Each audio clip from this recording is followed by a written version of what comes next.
It's May the 10th, 2019. This is 508, a show about Worcester. I am Michael Benedetti, and this is Brendan Melican. Hi, Brendan. How are you doing? I'm shaking, brother. Brendan, we have a lot of news that we could talk about on the 508 show today. We have municipal election news, culture news, church news, transportation news, recycling news, environmental news, Midtown Mall news, economic news, commodities news, drug news, and culture news. I guess I said culture news twice. That's how much culture news we have. So much culture. I want to start off with municipal election news because May the 14th is the last day to submit the signatures that you need to get on the Worcester election ballot. And since last week's show, we've seen two people pull papers to enter the race. Peter Stefan, Worcester legend and funeral home director, intends to run at large, and Roger Frost intends to run in District 6. So we would have two challengers in District 5, one challenger in District 3, and no challengers in Districts 1, 2, or 4. It just seems weird to me. It just seems weird to me that there's, in a year where there seems to be a lot of election interest, there's just this one part of the race that doesn't have interest. I mean, I understand it. I'm not chiding people. I'm not saying that people need to run. I'm personally just trying thrilled to that there's understand so why. much interest in people being my elected official in the city of People Worcester. love District 5. It's beautiful of them. Ever since Gary Rosen was no longer, he's not your district councilor anymore, right? He's an at-large He's councilor. at-large, yeah. Ever since Gary Rosen. He ran out of combs. You know, Brendan, in culture news, Worcester resident Kayti Burt, who sometimes comes on this show to talk about pop culture or hockey, is on this week's episode of the big-time pop culture podcast, The Incomparable, talking about the new Avengers movie. Which is fantastic. The Avengers Final Vengeance. So good job, Katie. She's actually used the same microphone that we're using to tape this show, the same microphone that I think you hit the other second. Oh, sorry about that. Yeah. Katie had a piece on, what's the blog that she wrote, Den of Geeks? She writes for Den of Geek. She had a piece up this week talking about discussing grief in Avengers Endgame. Yes. It was one of the most stellar pop culture pieces I think I've read in a long time. It almost made me feel bad. I saw Katie the day after I read it in the neighborhood, and I actually ignored her because I didn't want to waste too much of her precious time discussing that piece. It was fantastic. I still haven't read that. That's because you're a terrible friend. Well, no, it's because normally I have no respect for spoilers, and I ask Katie to spoil everything for me because Katie always gets to watch movies and things early, and I'm always. Have you still not seen Endgame? Give me the most. I tried to watch the Avengers Almost Endgame the other day. What's it called? Infinity War? I had a hard time, man. It was like watching a Godard movie in that I was like, I know that there's a lot of talent and a lot of focus that is being put into the filmmakers here doing a certain exact thing they want to do. Yeah. But it's not a thing which is aimed at me, so I'm just sort of befuddled by the whole thing. I think it is aimed at you. I think you just don't appreciate how spot on it is. I think it's the focus of it. I mean, obviously the Avengers movie thing is basically like a 22 episode television series or whatever, sure. Right? But like more than most television series, like every episode is trying to do so much that instead of like, you know, traditionally you start the television show off with several minutes explaining the premise of the show every time. Mm-hmm. Or at least you spend a while trying to convince the audience that Lucille Ball or Jerry Seinfeld are charming and that you should care about their trials and travails. But in these Avengers movies, I feel like are moving so fast and are trying to get so much done emotionally, plot-wise, thematically, that like they just don't have that beat. There's just not that beat in Avengers Penultimate Vengeance or whatever it was called, where they're like, this is why you should care about Tony Stark. They're like, you definitely care about him. Or the emotional beat of like, this is why Thor cares about Loki. Like I've seen multiple Avengers movies with Thor and Loki in them, and I was pretty sure that Thor hated Loki, but then Loki dies and Thor goes, no. So you're not wrong at all, and I think I've said this to you before, and I know that people will laugh at this because it is kind of silly, but I think it's spot on and true. That's why you got to see. I need to watch all of them. You need to watch all the movies, yes. And it is important from a perspective of appreciating how deep they've gone in terms of just narrative. And it would be like tuning in for the Battle of Helm's Deep and trying to like wonder why are they what's right. going, like, you can't watch the third Lord of the Rings, and I understand this. And not even just the one battle, right? Like it wouldn't make any sense. They covered all that backstory, and one of the things they did well was I think with this franchise was not getting so in the weeds of individual character backstory. It kind of all came together as things went along. Like that was one of the things they stopped doing was after Iron Man was like the origin story. Too, was no origin stories. Like they just kind of take for granted you kind of know this person exists. Big green guy. Who knows who he is? You got to figure it out. You got to figure it out on your own. The Midtown Mall was sold this week for $4 million, somewhat less than its assessed value, to Felicio Lana, who owns a bunch of properties, including the ones adjacent to the mall. Mm-hmm. The mall has for years now been threatened with eminent domain. the powers that be believing the owners were running it like weird reclusive slumlords instead of people with an eye on future economic opportunities in downtown Worcester. I don't know if the new owners will make them any happier. They'll probably be easier to get a hold of.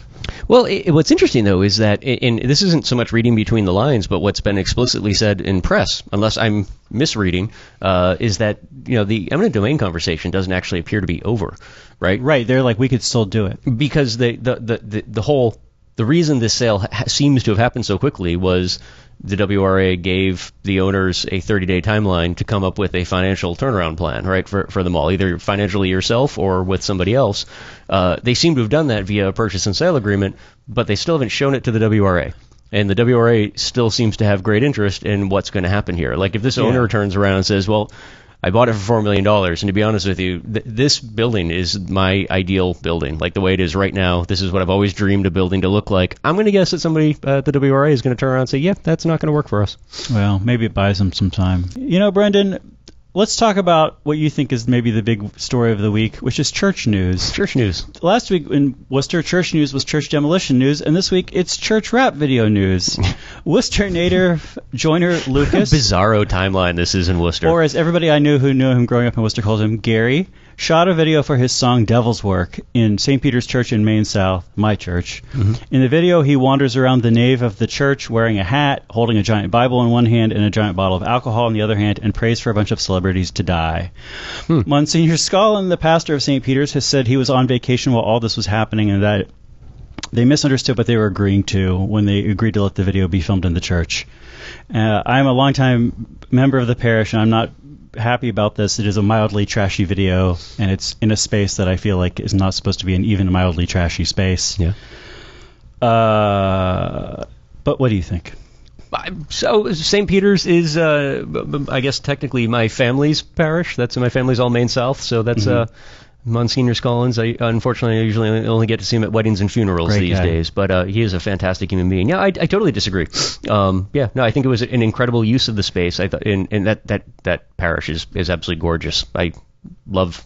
It looks. I tell you, they really make it look great in the video too. Yeah, it's not a bad looking church, but it looks great in that video. It looks absolutely fantastic, and the lighting was. They don't show the carpeting because the carpeting is kind of dingy, and I feel like that's what brings the space down. Carpeting in a church is very similar to carpeting in a restaurant. That's like, you don't want that. Yeah. Look, I kind of get it, but at the same, everyone's complaints. It's funny, right? Because you don't want to be critical of somebody's beliefs if they're originating from a position of faith. But everyone who was quoted in the story, it seemed more they were being critical from a position of being a cranky old person who just basically, because they were all starting out by saying, I hate hip-hop, right? Yes. Like, the argument really seemed to be like they dislike the taste in music. I don't think that was it. No? I think the argument was that you have a video where a guy's praying for a bunch of people to die. No, but he wasn't, though. So you didn't listen to the video. I did listen to the video. You didn't listen. What was he praying for in the video? He was asking a question. He was asking, why don't you? Why do all these good people keep... And I think it's a valid question for anybody who claims to have a faith in a higher power. Why does Don Henley live and Red Fox die? Why? For anyone who believes in an omniscient, omnipotent, and benevolent God, I think that's a fair question to ask, right? Is like, why do all these seemingly wonderful people end up dying horrible, tragic deaths while they're young in life, and these seemingly horrible, atrocious human beings thrive and benefit in this bizarro timeline that we live in? Mm-hmm. And yeah, I didn't hear. I listened to it a couple times. One, the beat's fantastic. I'm just trying to figure out who put together the beats for this one, because I know Joyner, Gary, does use some local producers for some of his beats in the past, but that one was incredible. And but beyond that, it was like, yeah, I don't know. I thought it was actually another great track from local hip hop artist, and we should be really proud of that. I don't know, and I think the setting was fantastic. I don't know, maybe they should have upped the budget and used built a fake church, right? Well, I don't know. That's I feel like, so let me just characterize this argument as saying this is not the worst thing that's happened in the nave of that church, and like this is not some great crime. Mm-hmm. Somebody made a video that I find tacky or whatever. Yeah. Or even that somebody did something inappropriate in a church. It's not uncommon, and it's not like a great crime. And sure. nobody, you know, the miscommunication. I think I honestly do think that like if anybody had given anybody in a leadership position at the church like the lyrics to this song or played the track for them, they would have been like, you know, good luck to you, but like this is not the kind of thing that we're about. And I think that's the only thing. To me, I guess that even the bishop was complaining about hip hop. I don't know why any of these guys go off message like that. It's like seriously, stay on your islands, guy. If somebody says to you like hip hop, you say, yeah, I like some hip hop.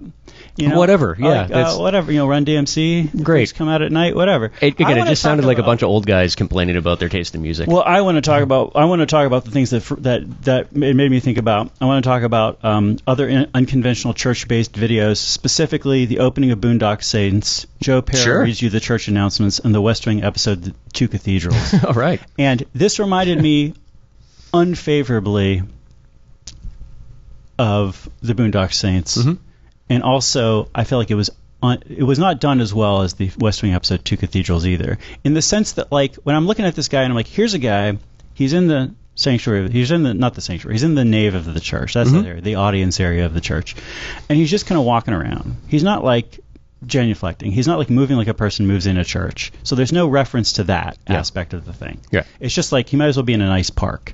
Sure. It's just a nice background. Except he's having a conversation with God. And I think a lot of people would say that, like, you know, that's the right, so he's in that's the venue. So he's got this giant bottle of alcohol he's walking around with. And somehow he's gotten into this church in the middle of the day. It's unclear why this is. I guess there's a mass funeral going on. Although there's also a lot of shots that make it seem like maybe he's just St. Peter's open during the day for a break? No, you can't. So there's some churches that are open during the day, but most churches are not open during the day. Yeah, because otherwise random people with giant bottles of alcohol would be wandering into them. God forbid somebody come in and try and pray or something. I know. Jeez. You should be always praying. I mean, they're open a lot of the time. And the churches have chapels and things that are open, but you can't just wander into St. Peter's in the middle of the day. No. If you show up for Mass early, you can't even get into St. Peter's. I'll tell you this, at least. I've not really ever tried to go in there in the middle of the day. I've tried to go to Mass early when it's been locked. So it's like, and also he's like wearing this hat in the whole video, which to me is like, again, if you're somebody who like grew up in this church, or you know, like, or are again in some sort of ecclesiastical mindset, you're just like not wearing the hat in church. Or if you are, it's for some specific reason. And this to me is the thing that I feel like there's no acknowledgement of this as a particularly sacred space. Again, it might as well just be like a nice park or a nice chapel in the woods with a nice little cross in the corner or something that he's praying to. So I would say, for example, in the West Wing episode of The Two Cathedrals, this is the one where President Bartlett puts out a cigarette on the floor of the National Cathedral as a statement of anger towards God. And apparently, and National Cathedral, actual Episcopal Cathedral, apparently actually did not expect this kind of a thing to happen as part of this shoot, and really restricted people shooting stuff after that. Sure. But this is something where it's like, you know where President Bartlett's coming from faith-wise, you know his history with church spaces, so you get why he is very pointedly lighting up in church and putting out this cigarette on the floor of the church. Like, you get what that's about. Yeah. This is one where you're like, you don't get why he's doing this totally unchurchy stuff in this church. Like, what's his history with this church? What is the situation here? What's the scenario? It's just being used as a background, and it's not taking so it's just sort of using it in a cheap way. You know, I also have a completely different take on that. So I also I think that's beautiful. I'll also compare it, say, to the beginning of the Boondock Saints. You've probably seen the Boondock Saints a million times. Fantastic film. I hate the Boondock Saints. I've only ever seen the first hour of the Boondock Saints. And the church scene is one of the best scenes imaginable. Right. So the church scene of Boondock Saints is the beginning scene where there is some sort of bizarre liturgy going on in what is obviously not a Catholic church, but it's intended to be a Catholic liturgy. It is in fact a Methodist church, and they make no attempt to rearrange anything, move the pulpit, do anything to make it look like a Catholic church. They don't say the Our Father the way that you say it during a Catholic liturgy, and that's what they're saying. So this is like the thing which, again, like if you've ever gone to a Catholic church or a Catholic or were ever Catholic for 1 year of your life, you're watching this and you're like, what is going on? This makes no sense liturgically. Like, obviously the creators of this do not care about the Catholic liturgy, do not care about the Catholic faith. They just want something cool, which is fine. But then why are you spending so much time on it? I sort of feel like this is like, if you don't care about martial arts, great, don't have a martial arts scene in your movie. Or if you do, make it short and get it over with. Don't have a bunch of stuff about martial arts in your movie if you don't care about it. And that to me is unlike the cathedrals episode of The West Wing is one where you're just like, I don't get where these guys are connected to in Catholicism. There's definitely plenty of parts of Catholicism that you could connect your desire to be a gangster assassin to. Yeah. There's definitely, I mean, right? I mean, there's plenty of like death cults that like the Mexican drug cartels are into that have a lot of roots in Catholicism. Sure. You could have all kinds of crazy stuff like that in this movie if you want to. And set it in Boston, great, you got me sold. They don't do any of that kind of stuff. They don't even know what religion they're in. So the third thing I would compare this to is the short film Joe Pera Reads You the Church Announcements from Joe Pera Talks to You, I think is the name of the show on Adult Swim. You ever see this? No. He reads the church announcements for the second Sunday of Advent, and they do this also in an Episcopal church, I believe, up in Milwaukee. And they have the right number of Advent candles lit, and they like have the right amount of awkwardness of the person reading the church bulletin announcements in the church. And I think it's not intended to be Catholic. I think it is intended to be Episcopal. But to me, it just strikes this note, this perfect note. So it's the kind of thing that, like, if you don't go to church a lot, you're like, great, here's a guy being weird in church. This is hilarious. And if you're somebody who does go to church a lot or has gone to church in your life, you look at it and you're like, oh, that's so true. Right. Oh, that's so familiar. Like, this is like a martial arts movie made by people who care about martial arts. Except in this case, I don't think there was any intent necessarily to focus on Catholicism. The fact that it was... definitely not. So you're able to view it what from I'm saying is, this could be... This video could be pretending this is a Baptist church. This video could be pretending this is whatever. I just feel like I don't know why he's being so weird in a sacred space. I don't need a backstory for Joyner Lucas' character. I know. I just needed some sort of visual acknowledgement. But there's also some stuff that's in that in the video that again that I think you can be fairly critical of, but also acknowledge are like real thing, like the bottle of Hennessy, right? Like drinking while mourning is not a rare thing. Like anyone who says that is like a rare thing has never mourned, right? That's like what you're saying about it, like Boondock Saints. Like you've clearly never been to a Catholic mass. Like when my father passed away, I literally ran out of pockets from all of the flasks that had been tucked into my coat and my pants from people who were, and I'd never experienced this before because I'd never lost a parent, but like it was every other person who came up to me while giving me a hug managed to secretly slide like a flask of whiskey into different parts of my body. So I was like, yeah, I get that. Like the Hennessy might seem like, oh, geez, you're drinking in church. Yeah. And, I mean, if you are Catholic, you should be drinking in church because that's one of your major sacraments right there. Obviously, this is not him supposed to be going in there being super sanctimonious or anything, and this is why he's going in there wearing his hat, wielding his Bible, carrying his bottle of alcohol. And just on a very basic level, I think it is fair from whether it be a pop culture perspective or maybe it's something that, like, you know, I was at a First Communion last week, and whenever we get to the part about the mystery of faith, that's always the thing that that's why I don't go to church anymore. Like 'cause I'm too old for mysteries, right? Like that's for some grade school stuff. I don't have time for it. Like I like logical explanations for things, and I think a lot of the stuff that again, dismiss it because it's pop culture or you don't like the style of music. Having an adult conversation about some of the unfairness in society where some like really, really great people end up getting they're murdered unnecessarily young in life while we live in a society that seems to celebrate terrible people thriving. And this is just my own perspective as well too, but we do see from time to time, especially during times of war, not all, but some parishes within even our diocese here in Worcester seem to take a very supportive position when it comes to war and atrocities that affect other people as well too. Yeah, so sure. I do think that it is fair to use the Catholic Church as a backdrop for that as well, because although this parish is about the most social justice-y parish. 100%. Yeah, no, 100%. And that's why I was clear when I said that's like my family parish, because that was the point of origin for us when my family first came to Worcester. But the parish I grew up in, it's a lot more conservative, and you know that was more banging drums. Whenever bombs started falling, it was more banging drums about doing the right thing towards other people's heathens, right? I mean, it was kind of weird and bizarre and an ugly thing to grow up in.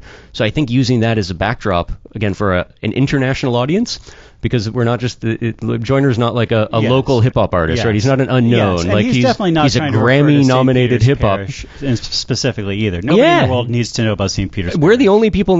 Bishop McManus is literally the only person in the world talking about like the backdrop, right? Because it's you're talking about a Grammy-nominated hip hop artist that we should be proud of. Not only came from the city of Worcester, came from Maine South, grew up during a period of time that you could argue during his youth was when we peaked violent crime in Maine South. And I'm sure I don't know him well enough or really at all to but I'm going to guess probably lost a few people along the way. And it's probably as a young person had that conversation with himself or whatever higher power he believes in. Whether he does is man, this seems really unfair. There are some downright atrocious people that seem to keep us skirting by, and yet here we are holding the bag on loss. And I think it's a fair question to ask a higher power. I think so. I think it's just a question of, is this the right, if you're sitting there, if you're sitting there carrying the bottle of alcohol around the church, the priest or the usher or whatever is going to come up to you and be like, please knock it off. Yeah. Right? But if you talk to that usher an hour after Mass and you're like, hey, you want to get a beer? They're going to be like, of course I want to get a beer. Mm-hmm. Because the place to have the beer is the bar down the street, not in the middle of the church. Yep. Similar kind of a deal. Like I said, all I want is, here's what I want whenever they do the remix version, or Weird Al does his parody version of Devil's Work.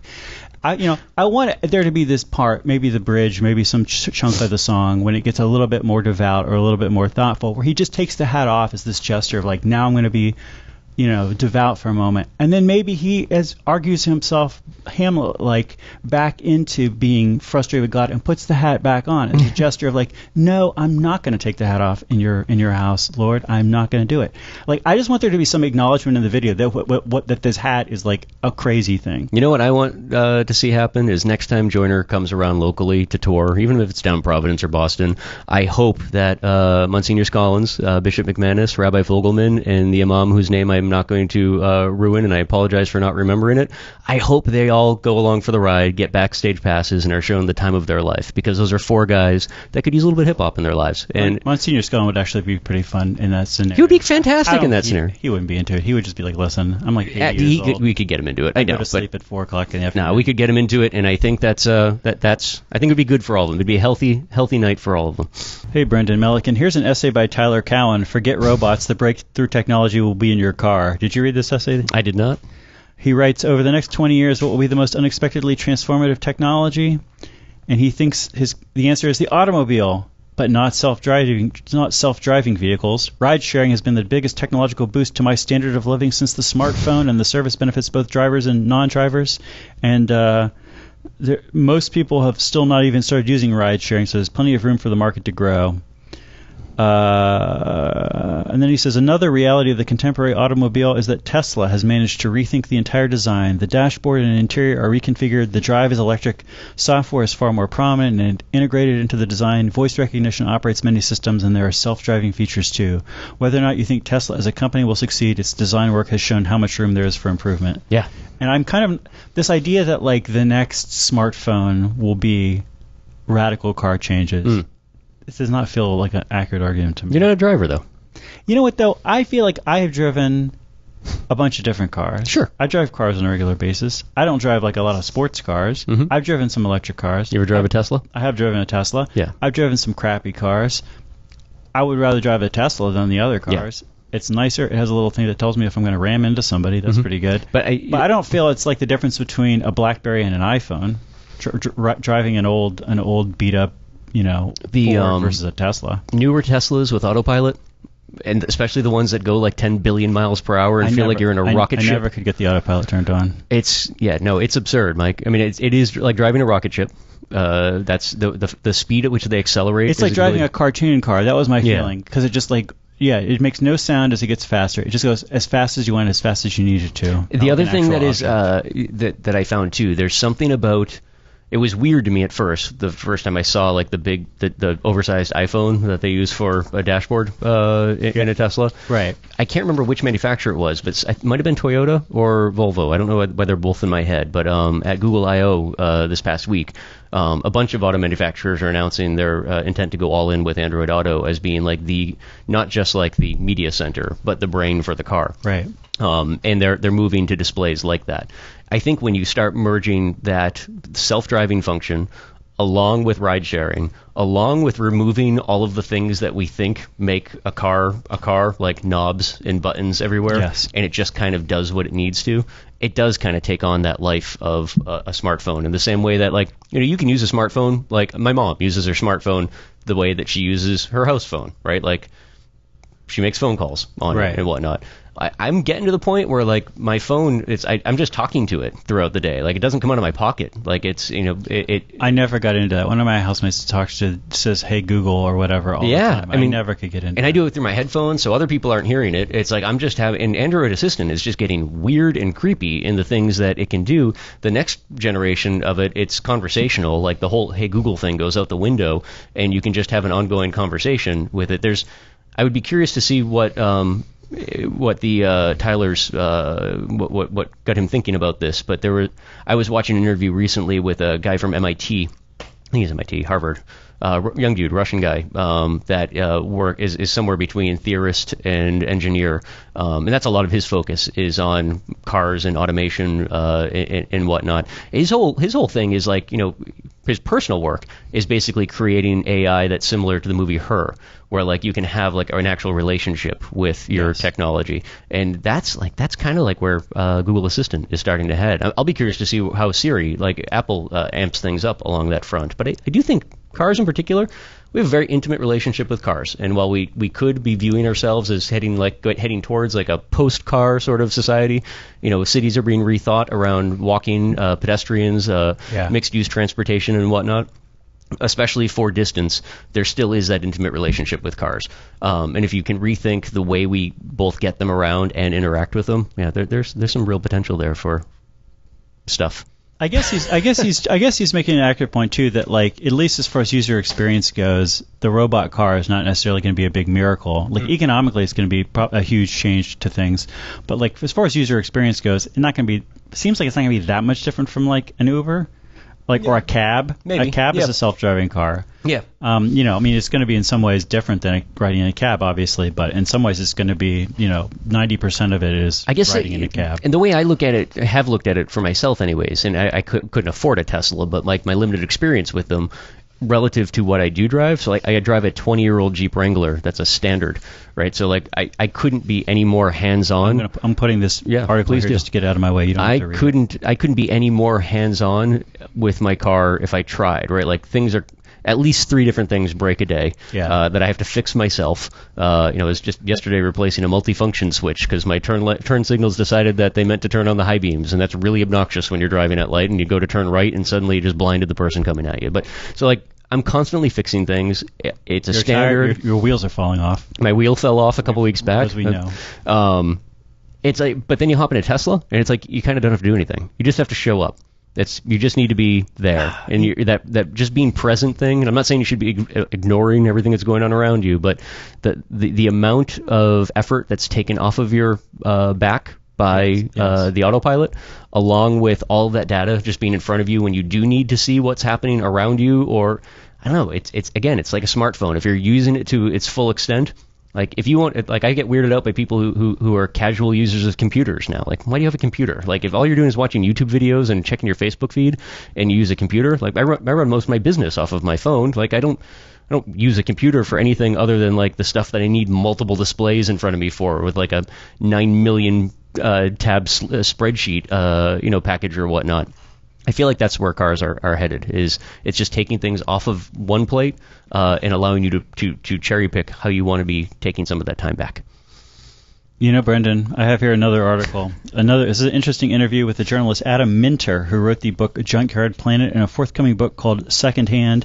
And he makes a point that I think ties to our recycling discussions. He says, "I slowly began to understand that people in consumption-based societies assemble their identities via stuff and become very emotional when those identities and that stuff is discarded in ways that don't match their values. Right. Over the years, I've come to the conclusion that consumers actually care much more about how their stuff is discarded than how it is manufactured," which I think helps explain why our discussions around trash and recycling in Worcester have such an emotional component. Yeah.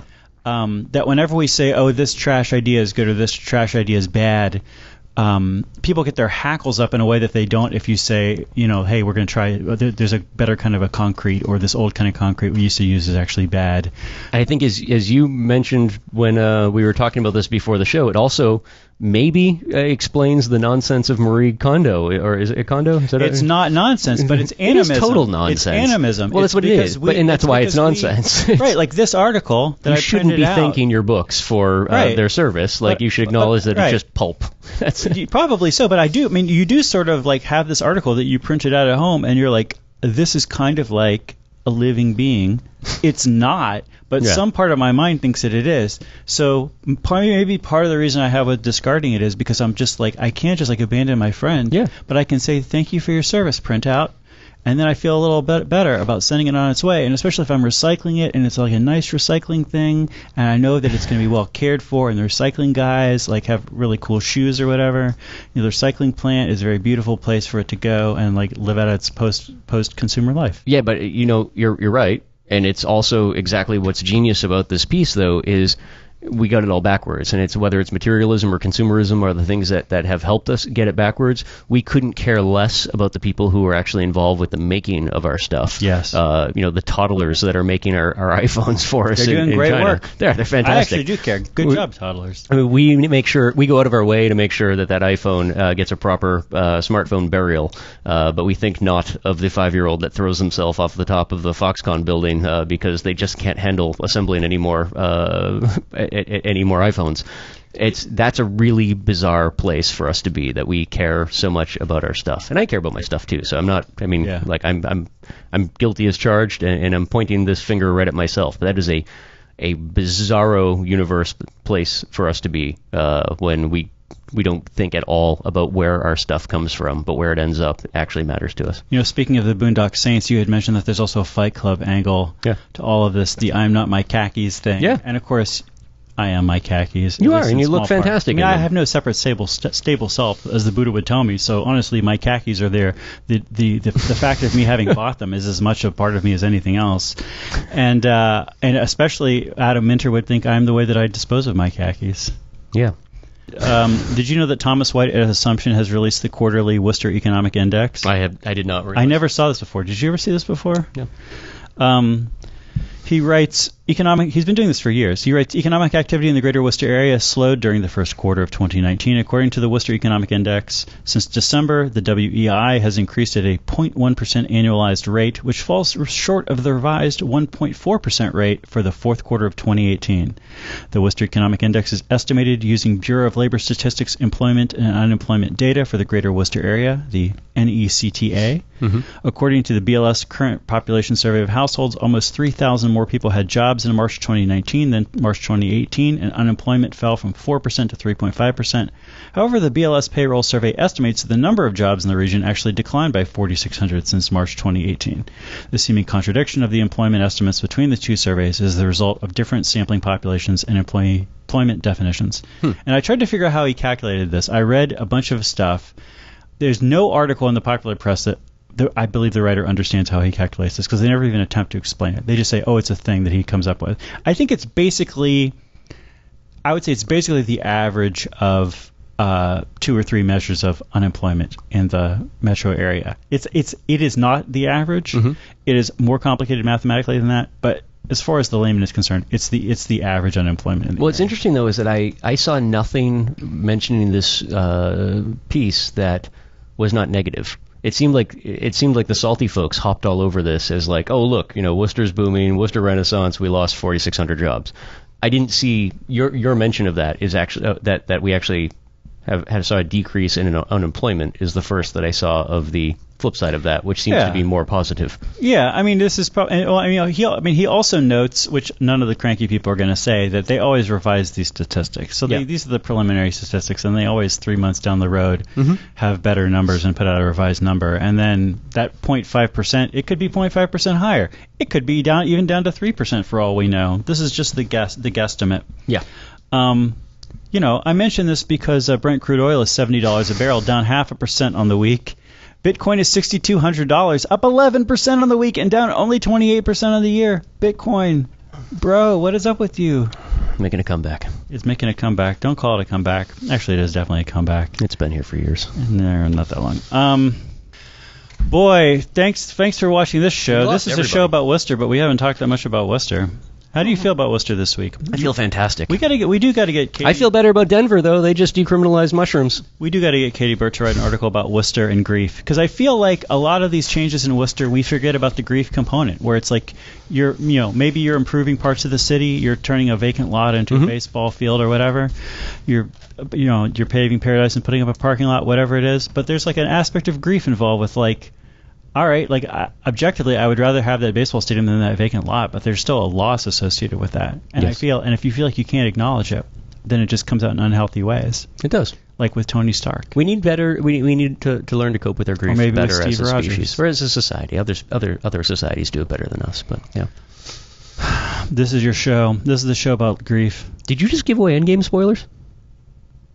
What, that Steve Rogers feels grief in Endgame? Doesn't he always feel grief? Or Tony Stark or somebody? Steve Rogers. I feel like you inadvertently. I think the one thing that I know is that Steve Rogers has been dead the whole time. An Endgame spoiler. I don't know. I mean, I haven't even seen it. I have no idea what happens in this movie. A billion things happen. Everything I say is going to be a spoiler. Thanks for watching the 508 show. Thanks for listening. Gabby, you're the best. Stay strong. Talk to you next week.